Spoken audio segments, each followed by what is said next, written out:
정청래 당대표의 속개 선언으로 더불어민주당 제217차 최고위원 회의를 속개하겠습니다. 최고위원회를 속개하겠습니다. 먼저 정청래 당대표의 모두 발언이 있겠습니다. 이 시대의 큰 어른 민주당의 뿌리 이해찬 전 총리님을 보내드렸습니다. 그의 뜻을 마음에 품고 우리 앞에 놓인 과제를 하나하나 수행해 나가겠습니다. 저도 5일간 장례식장을 지키면서 수많은 분들이 와서 흘리는 눈물을 보면서 이해찬 총리께서는 끝까지 꼿꼿하게 계실 곳에 계시다가 이해찬답게 가셨구나 하는 생각이 들었습니다. 우리 후배들도 이해찬 총리의 고귀한 뜻을 이어갔으면 좋겠습니다. 오늘부터 2월 임시국회가 시작됩니다. 행정통합을 비롯해 사법개혁, 3차 상법 개정 등 국민께서 오래 기다려온 핵심 개혁 현안들을 매듭 짓는 결단의 시간이 될 것입니다. 이해찬 전 총리님을 보내드리며 여야가 좋은 정치를 하자고 약속한 만큼 국민들께 결실을 보여드릴 수 있기를 바랍니다. 코스피가 지난주 5,200을 훌쩍 넘어선 가운데 어제 산업통상자원부가 발표한 1월 수출 실적 결과 또한 수출액이 658억 달러를 기록하며 역대 1월 중 최고치를 경신했습니다. 반도체와 자동차가 주도한 이 압도적인 기세를 이어가기 위해서는 관세 불확실성을 시급히 걷어내야 합니다. 우리 정부가 치열한 외교 끝에 타결한 미국과의 관세 협상이 흔들림 없이 현장에 안착할 수 있도록 또 우리 기업이 더 이상 불안에 떨지 않도록 대미투자특별법도 신속히 처리하겠습니다. 설 명절이 2주 앞으로 다가왔습니다. 민생 법안 처리를 위해 각 상임위에서 속도감 있게 논의해 주실 것을 요청드립니다. 더불어민주당은 오직 민생을 최우선에 두겠습니다. 성과로 말하고 결과로 책임지는 민주당, 국민과 끝까지 함께하는 민주당이 되겠습니다. 나라의 주인이 국민이듯이 당의 주인은 당원입니다. 국민 주권 시대는 나라의 주인인 국민이 나라의 운명을 결정하는 시대를 말합니다. 당원 주권 시대 역시 당의 주인인 당원이 당의 운명을 정하는 시대를 의미합니다. 국민 투표가 1인 1표이듯 당원 투표도 1인 1표가 헌법이 명령하는 평등 선거의 원칙입니다. 1인 1표제는 당원의 85.3%가 찬성하고 있습니다. 당원의 뜻에 따라 처리되기를 바랍니다. 나라의 운명도 국민이 결정하듯이 당의 운명은 당원이 결정해야 합니다. 나라의 운명을 1인 독재자가 결정할 수 없듯이 당의 운명도 힘있는 몇몇 국회의원이 결정하는 시대는 이미 끝났습니다. 나라의 헌법을 1인 1표 국민투표로 결정하듯이 당의 헌법인 당원도 1인 1표 당원투표로 결정하는 것은 너무도 당연합니다. 오늘 10시부터 내일 6시까지 중앙위원 여러분의 온라인 투표로 1인 1표 당원 개정 절차를 완수합니다. 당의 주인인 당원 개개인의 표에 차등을 두는 시대를 끝내고 당원 한 사람 한 사람의 뜻이 그대로 1대1로 반영되는 당으로 나아가야 합니다. 당원 주권 시대 중앙위원 여러분께서 높은 투표율과 높은 찬성률로 마무리해 주실 것을 부탁드립니다. 1인 1표제도 당원들의 뜻에 따라 결정했듯이 합당 문제도 당원들의 뜻에 따라 결정해야 합니다. 당원 투표, 전당원 투표로 결정해야 합니다.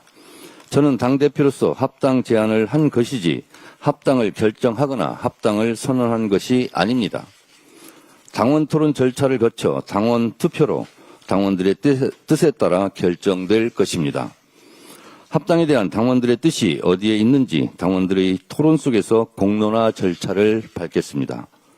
당원들의 뜻을 묻지 않고 당원들의 토론을 듣지 않고 당원들의 토론 절차를 건너뛰고 당의 의사를 결정할 수는 없습니다. 저는 당대표로서 당원들에게 합당에 대한 뜻을 묻는 제안을 했고 이제 당원들의 뜻을 묻는 민주적 토론 절차를 시작하겠습니다. 저는 당원들이 하라면 하고 하지 말라면 하지 않겠습니다.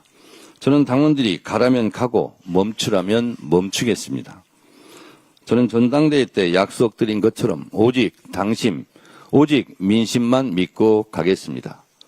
당원의 명령에 따라 가고 당원의 명령에 따라 방향을 정하겠습니다. 옛날 제왕적 총재 시절에는 총재 1인이 합당을 결정하고 선언했습니다. 지금은 당의 운명을 당의 주인인 당원이 결정합니다. 지금은 총재가 합당을 결정하거나 선언할 수 있는 폐쇄적, 수직적 정당이 아닙니다. 합당 문제든 무슨 문제든 더불어민주당의 운명은 당의 주인인 당원이 결정합니다. 저는 당대표로서 합당에 대한 공론화의 문을 열었으니 이제 당원들께서 당의 운명을 결정해 주십시오. 당대표도 국회의원도 그 누구도 당원들의 결정에 승복해야 합니다. 그렇게 합시다. 통합은 힘을 합치자는 것이고 분열은 힘을 빼자는 것입니다. 통합이 분열이라는 말은 언어 모순이자 뜨거운 아이스크림이라는 같은 형용 모순입니다. 더하는 뺄셈, 빼는 덧셈, 휘어진 직선, 곧은 곡선 같은 말입니다. 공익과 사익은 다른 것입니다. 통합하면 승리하고 분열하면 패배합니다. 분열한 채 선거를 치르는 것보다 통합하여 선거를 치르는 것이 하나라도 이익이고 승리의 가능성을 높입니다. 2, 3%의 박빙의 선거에서 부직갱이라도 힘을 보태야 하는 것은 선거의 기본입니다. 한 표라도 더 얻으려고 상가문을 열고 들어가서 호소하는 출마자의 심정을 10분 헤아려야 합니다. 한 표가 아쉬워 땀을 흘리며 뛰는 출마자들에게 2, 3%의 지지율이 너무도 큰 비율이라는 것은 다 아실 것입니다. 진실하고 성실하고 절실한 선거 때의 마음을 헤아린다면 분열보다 통합을 선택해야 하는 것 아니겠습니까? 싸움에서 이기는 길은 싸우지 않고 이기는 법, 싸우지 않아도 되는 사람과 싸우지 않고 다 같이 힘을 합쳐 싸우는 것이 승리의 길이라 생각합니다. 다 함께 힘을 모아 싸워도 힘든 싸움입니다. 지방선거 승리, 이재명 정부의 성공을 위하여 다 함께 통합해서 힘을 모아 싸우길 바랍니다. 이해찬 전 총리님이 꿈꿨던 온라인 플랫폼 정당, 1인 1표 정당, 민주적 국민정당을 위해 지금까지 그래왔듯이 오직 당원만 믿고 오직 국민만 믿고 뚜벅뚜벅 가겠습니다. 이상입니다. 다음 한병도 원내대표의 발언입니다. 민주당은 2월 국회를 민생국회, 개혁국회로 만들겠습니다. 민주당은 민생 회복의 골든타임을 지키기 위해 2월 국회에서 민생, 개혁 입법 고속도로를 놓겠습니다. 지난 29일 국회는 90건의 민생 법안을 처리했지만 여전히 80여 건이 본회의에 계류돼 있습니다. 민주당은 남은 입법 과제를 조속히 처리하도록 하겠습니다. 아울러 행정통합특별법안 등 개혁법안을 통과시키겠습니다. 김정관 산업통상부 장관이 러트릭 미 상무부 장관을 만나고 돌아왔습니다. 김 장관은 상호 간 이해가 깊어졌다라고 밝혔고 미국 측은 대미투자특별법이 계류 중인 부분에 아쉬움을 표했다고 합니다. 민주당은 통상 불확실성을 제거하기 위한 대미투자특별법 처리에 속도를 내겠습니다. 국민의힘도 조건 없이 협조하시길 바랍니다. 2월엔 일하는 국회를 함께 만들어 나가길 희망합니다. 국민의힘과 서울시가 129 부동산 공급 대책에 회방을 놓고 나섰습니다. 청년과 신혼부부 등 서민 주거 안정을 도모하기 위한 정부의 고심과 노력을 깎아내리기에 바쁩니다. 다주택자와 중과세 유예 중단이라는 강한 의지에는 실패할 것이라며 저주를 내리고 있습니다. 국민의힘에 묻습니다. 대안 없는 비난과 소모적인 정쟁이 집값을 안정시킬 수 있습니까? 국민의힘의 무책임한 행태는 고질적인 불로소득 특혜와 자산 양극화를 손 놓고 방관하겠다는 것 아닌지 의심될 정도입니다. 계곡 정비부터 코스피 지수 5천까지 한다면 하는 이재명 대통령이 집값까지 잡을까 두려운 것 아닙니까? 이재명 정부와 민주당은 서민 주거 안정과 양질의 주택 공급을 위해 흔들림 없이 나아가겠습니다. 국민의힘도 인디언 기후정식 정책 실패 기도를 멈추고 민생에 적극적으로 협력하시기를 바랍니다. 이상입니다. 이어서 이현주 최고위원의 발언입니다. 네, 이광재 전 강원도지사께서 불출마를 하면서 우상호 전 정무수석의 선거를 돕겠다고 선당 후사의 말씀을 하셨습니다. 선당 후사의 훌륭한 태도를 높게 평가하면서 감사드립니다. 국민주권주의는 헌법에 규정되어 있고 당원주권주의도 우리 당이 나아가야 할 방향입니다. 따라서 1인 1표제는 저는 찬성을 합니다. 하지만 충분한 정보가 주어지지 않은 상태에서 숙고하지 않은 제 속도전으로 OX만 묻는다면 그것은 당원을 거수기로 전락시키는 일종의 인민민주주의적 방식에 불과하다. 그래서 우리는 이 민주주의를 실질적으로 어떻게 발전시켜야 할지 하는 것을 깊이 생각하지 않으면 굉장히 큰 낭패를 볼 수도 있다라는 것을 항상 유의해야 한다고 생각합니다. 지난주에 황명선 강덕구 최고위원과 함께 한 기자회견을 통해서 당대표의 조국혁신당과의 합당 제안이 당내 의원들, 당원들은 물론이고 최고위조차 패싱한 대표의 독단적 결정에 따른 당원 주권주의를 위반한 대표 개인의 제안일 뿐이지 당의 공식 제안이 아님을 분명히 하고 대표의 공식 사과와 제안 철회를 요구한 바 있습니다. 그러나 그 이후에 어떠한 답도 저희는 듣지 못했고 민주적 선결 절차를 패싱한 어떠한 합당론이나 협상도 유효하지 않음을 분명히 밝혀둡니다.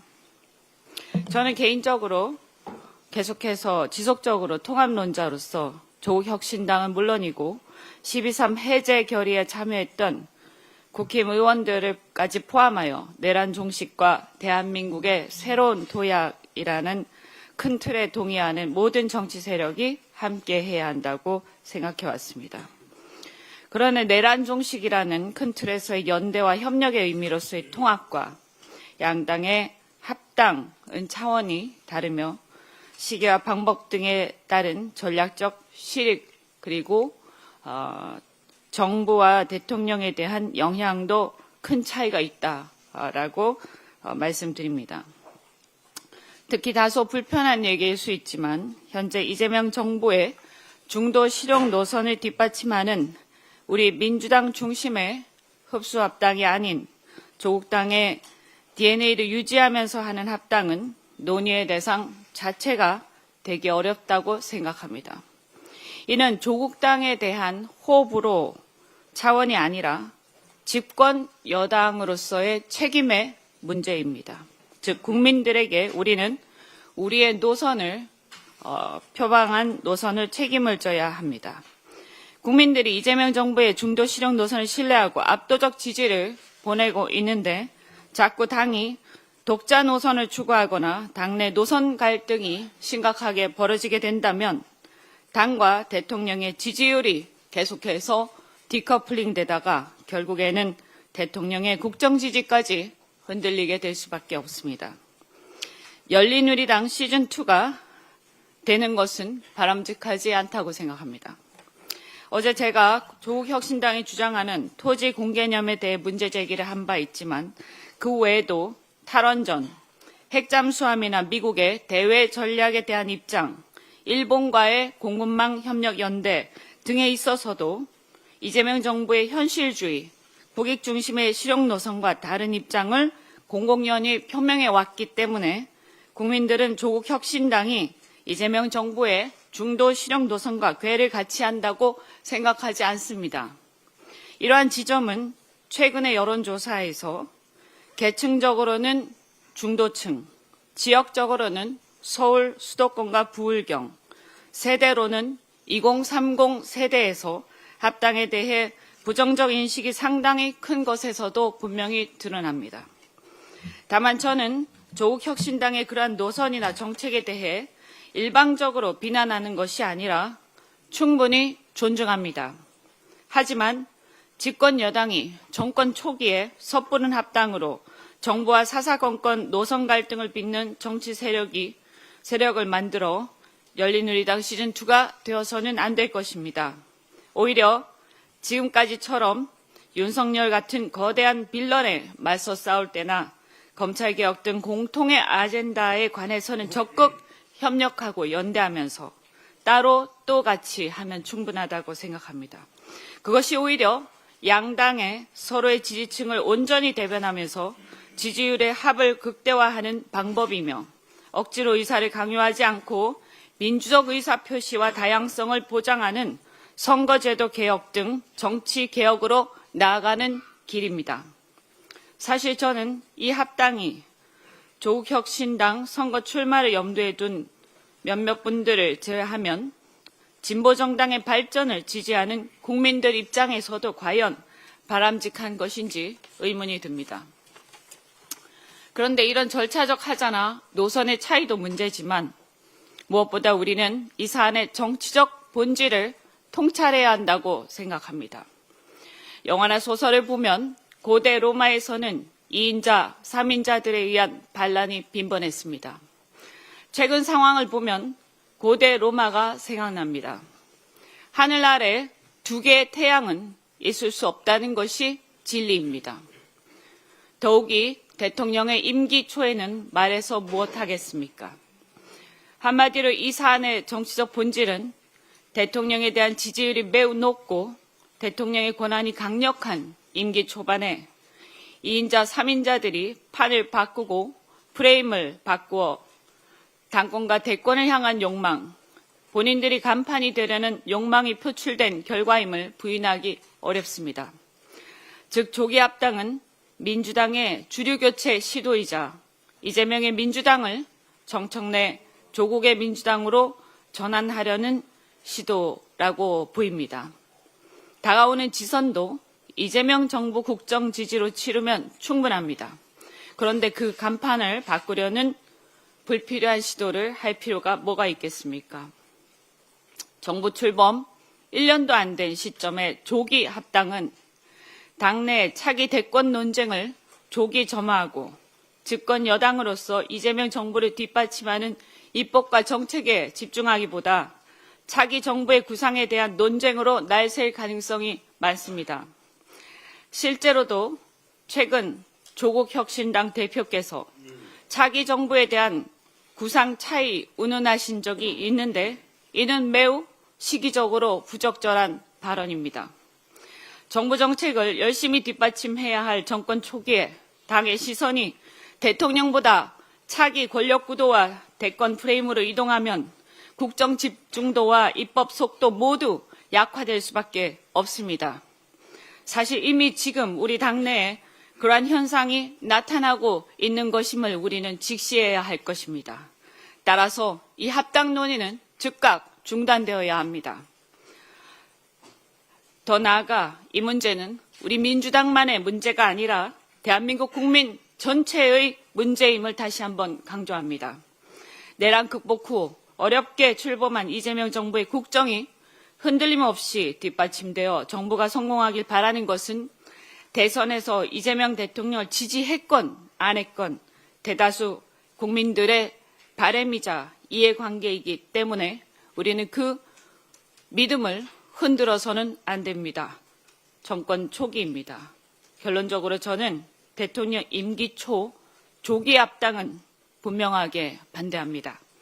지금은 프레임을 바꿀 시간이 아니라 대통령의 국정 성공을 뒷받침해야 할 시간이며 이재명 정부의 성공에 당력을 집중하는 게 곧 국민과 대한민국에 대한 집권 여당으로서의 책임이라는 것을 다시 한번 강조합니다.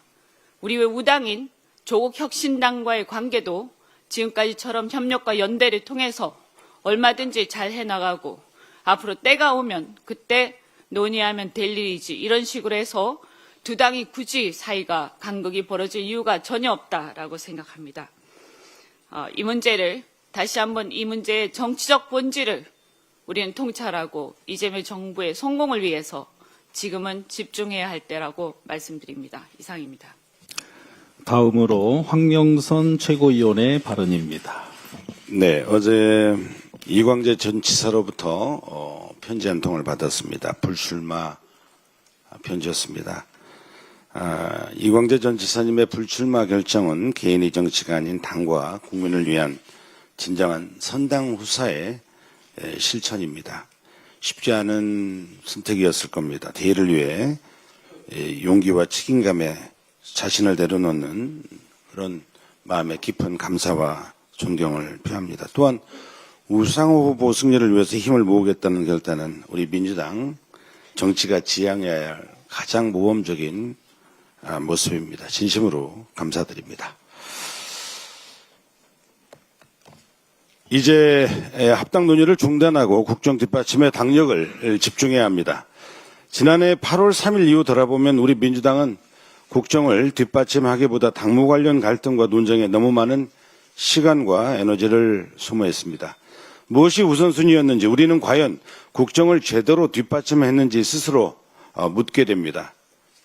당의 에너지는 내부 갈등 속에서 소진됐고 완보이스 완팀은 고에 그친 순간이 참 많았습니다. 결과적으로 당이 이재명 정부의 국정 운영을 온전히 뒷받침하지 못했다는 현실을 반성하고 성찰합니다. 지도부 한 사람으로서 부끄럽고 저 또한 깊이 반성합니다. 이제 소모적인 합당 논의를 멈추고 국정을 뒷받침하는 데 집중해야 합니다. 합당은 당내 분란만 키우고 우국인 조국 혁신당과의 불필요한 갈등만 일으키고 있습니다. 지금 국민들은 김건희 1년 8개월 1심 선고에 대한 분노하고 있고 대통령께서 민생개혁 입법률이 고작 20% 수준에 머물러 있다고 답답함을 호소하고 있습니다. 그럼에도 대통령은 부동산, 설탕 부담금 등 민생 중심의 정책 메시지를 쉼없이 내고 있는데 우리 민주당은 지금 무엇을 하고 있는지 냉정히 돌아봐야 합니다. 대통령 한 사람만 전력 질주하고 당은 대통령을 외롭게 두고 있는 것은 아닌지 무겁고 식은땀이 다 납니다.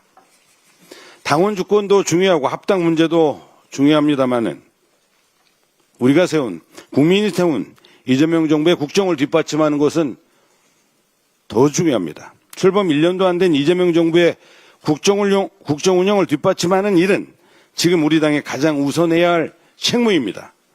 국민들 눈에 민주당이 내부 문제로 민생을 뒷전으로 미루는 모습으로 비춰줘서는 절대 안 됩니다. 지금은 우선순위를 분명히 해야 할 때입니다. 합당 논의를 멈추고 당내의 갈등 요소를 뒤로 돌리고 국정 지원과 민생 개혁 입법에 당력을 집중합시다. 이상입니다. 다음 강북구 최고위원의 발언입니다. 지난 토요일 우리는 고 이해찬 전 국무총리님을 보내드렸습니다. 이재명 정부의 성공을 뒷받침해야 하는 시기.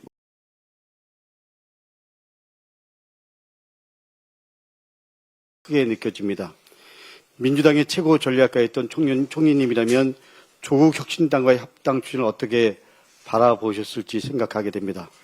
당대표께서 조금 전에 개인적인 제안이라고 말씀하셨습니다. 개인적인 제안으로 시작된 합당 논의에 있어서 무엇보다 중요한 것은 원칙입니다. 첫째, 민주성, 투명성, 공개성이 지켜져야 합니다. 둘째, 당원과 국민의 지지를 받아야 합니다. 셋째, 두 정당의 가치와 방향이 일치해야 합니다. 그러나 출발부터 이런 원칙이 무너진다면 이야기는 달라집니다. 결단코 대표 개인이나 소수의 밀실론이 밀실 합의로 시작해서는 안 됩니다. 2014년 당시 김한길 민주당 대표와 안철수 새정치연합 대표의 밀실 합의로 진행된 새정치민주연합 합당 사례를 반복해서는 안 됩니다. 지난주 갤럽의 여론조사 결과도 우리는 주의 깊게 봐야 합니다. 중도층에서는 양당의 합당 추진을 좋게 본다는 답변이 28%에 불과했습니다. 좋지 않게 본다는 답변은 40%나 됐습니다. 선거는 언제나 중도층 확장으로 나가야 한다는 대전제가 있습니다. 그런 의미에서 여론조사 결과가 시사한 바를 결코 무시하거나 간과해서는 안 됩니다. 국민의 시선, 중도층의 판단을 냉정하게 봐야 합니다. 바로 이 지점에서 민주진영의 큰 어른이신 백낙정 교수님의 말씀이 더욱 무겁게 다가옵니다. 며칠 전 조국혁신당 조국 대표와 대담을 통해서 밝히신 백낙천 교수님의 말씀을 하나하나 되새겨 보겠습니다. 절차는 틀렸지만 합당은 지지한다는 태도는 아니하다. 대표의 합당 제한 목적과 동기를 따져봐야 한다. 민주당이 조국혁신당을 흡수해야 할 이유가 없다. 민주당의 명분과 실리 모두 의심스럽다. 민주당의 행태에 대해서 정이 안 간다. 대표가 20년, 30년 구상을 갖고 있는가? 지선 전략도 잘 잡지 못하는 것 같다. 대통령 지지율이 60% 이상이면 이재명 카드로 승부하면 압승하게 되었다라고 말씀하셨습니다. 백낙천 교수님의 이 말씀은 특정 개인에 대한 비판이 아닙니다. 우리 지도부 전체를 향한 민주당을 향한 경고로 받아들여야 합니다. 우리 모두가 성찰해야 할 지점입니다. 역대 선거 직전 합당 사례를 봐도 결과는 의도했던 대로 된 적이 없습니다. 여러분 기억해 보십시오. 2014년 지선 직전 새정치연합과의 합당, 2022년 대선 직전 열린민주당과의 합당, 지선 직전 새로운물결과의 합당도 그랬습니다. 마지막으로 분명히 되짚고 넘어가야 할 사실이 있습니다. 이번 합당 제안은 전적으로 대표 개인의 제안이었습니다. 최고위원회에는 논의도 없이 그야말로 일방적 통보 전달만 있었습니다. 심한 자괴감 지금도 여전히 느끼고 있습니다. 어떠한 원칙도 지키지 못했습니다. 조국 혁신당과의 합당 추진은 이제 원점에서 다시 시작되어야 합니다. 이어서 문정복 최고위원의 발언이 있겠습니다. 이재명 대통령께서 당대표를 하시던 시절이 기억납니다. 의총이고 최고위원회이고 공개적인 자리에서 대표를 앞에 앉혀놓고 그 모진 말을 쏟아냈던 사람들, 그 사람들 지금 어디 있습니까? 그 사람들 당원들이 다 심판했습니다. 당대표께서 개인이 아닙니다. 당원들의 모든 총의로 만들어진 대표입니다. 그 대표가 결정한 사안에 대해서 당원들께 제안을 했습니다. 그리고 이제 공은 당원들께 넘어갔습니다. 당원들께서 하시자고 하면 하실 거고 당원들께서 하시지 말자고 하면 하지 않으실 겁니다. 우리 민주당의 가치는 무엇입니까? 공개적인 면전에서 면박을 주고 비난하고 이렇게 하는 것이 민주당의 가치입니까? 적어도 정부 여당의 공당의 대표가 제안한 내용을 가지고 이렇게 공개적인 석상에서 모욕에 가까운 얘기를 하는 것은 저는 당인으로서의 자세는 아니라고 생각합니다. 당대표께서 제안하셨습니다. 당원들이 뽑은 당대표고 그 당대표께서 제안을 했습니다. 이제 당원들이 결정을 할 차례입니다. 그 과정도 지켜보지 못합니까? 저는 너무 이 상황이 납득이 되지 않습니다. 무엇 때문에 이러는지, 공익을 핑계로 해서 사익을 채우는 것은 아닌지 저는 되묻지 않을 수 없습니다. 비공개 최고에서 충분히 논의할 수 있는 사안이고 국민들을 대상으로 이런 날선 공방이 오가는 것이 과연 민주당에 무슨 도움이 되는지 저는 묻지 않을 수 없습니다.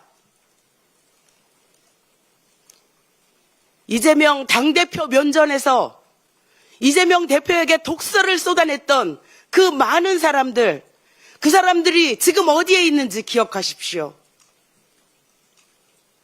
당대표는 개인이 아닙니다. 우리 당의 대표입니다. 명심하시기 바랍니다. 이상입니다. 마지막으로 박지원 최고위원의 발언이 있겠습니다. 지난주에 발언문을 다 읽지를 못해서 재활용 한번 하겠습니다. 전략통이자 기획형 리더십으로 널리 알려지셨던 이해찬 고문님께서는 생전에 종종 민주진영의 제갈량으로 비견되곤 하셨습니다. 베트남 출장 중에 별세하셨다는 비보를 접하면서 제갈량이 후출사표에 남겼다고 회자되는 말인 국궁진최 사이후이라는 문장이 떠올랐습니다. 몸을 굽혀 온 힘을 다하고 죽어서야 비로소 멈춘다는 뜻입니다. 고모님은 평생 민주주의와 국정을 위해 헌신하셨고 마지막 가시는 길까지도 한반도 평화와 통일이라는 공적 책무를 놓지 않으신 채 유명을 달리하셨습니다. 고모님은 회고록에서 자신의 삶을 두 갈래 과제로 정리하셨습니다. 87년 이전에는 대한민국 민주화를 위해 거리에서 싸웠고 87년에는 정당에 입당해서 제도정치의 길로 들어선 이후 민주적인 국민정당 건설이라는 목표에 매진하셨습니다. 정당이 민주적이어야 국가도 민주적일 수 있다는 신념 아래 정당이 선거철마다 갈아타는 중고 승용차가 아니라 국민의 뜻을 싣고 노선과 책임을 지키는 정기 운행 대형 버스가 되어야 한다고 강조하셨습니다. 그리고 그 신념을 제도와 시스템으로 당내 민주주의를 구현하는 실천으로 옮기셨습니다. 불과 몇 년 전까지도 당대표로서 당원 게시판과 플랫폼을 열어서 상시 소통의 길을 만들고 온라인 투표를 가능하게 해서 플랫폼 정당으로 나아갈 토대를 닦아주셨습니다. 총선 공천 룰처럼 중요한 사항을 정할 때 온라인 토론을 먼저 진행하고 전당원 투표로 확정하는 방식을 추진해서 밀실이 아니고 광장에서 시스템 공천이 이루어지도록 힘썼던 노력도 당원들은 잊지 않고 있습니다. 이제 남은 것은 후배들 몫입니다.